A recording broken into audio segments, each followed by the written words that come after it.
Matia. Sabwe mabuji. Mati. Sabwe mabuji. Ni gute hiyo? Na mahoro. Ndiko ndafatisha babu. Yego. Bosi agira je kurera ruguru. Yego. Sigura ko saa sita ataza gufungura ngaha. Yego. Uyaranje. Uteka ibintu bibayabaye cyane Yego. kandi biki. Yego. No musi ntavye amafiriti, ntavye inyama tugira. Yego. Tugira ibintu bisanzwe gose. Yego mabuji. Sawa? Sawa. Sawa. Murakoze.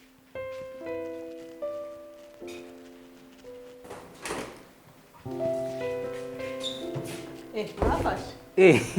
Urazi ko nariko ndakurondera. Nari mvuye kuraba umukozi mu gikoni. Wavuze ko saa sita utaza gufungura ngaha? Oya nta Niko mwico. ndamubwira rero agira ibintu bibayabaye cyane.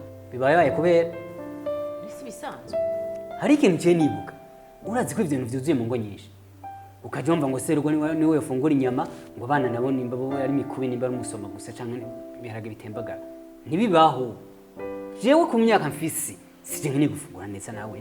Kuya abana barakeneye gukura bafite imyaka mike ivyo byose urukura vabona ivyo biryoshe. Abana nibo babikeneye si jewe. Uvyumve neza. Si jewe na gato. Uravyumva? N'abandi bose bameze uko mubwirana ndazi ibintu mu ngo nyinshi kabisa. Aba namba. Ico kintu mvuze nico. Reka nje kumuhinduza basi. Oh, neza cyane. Sawa.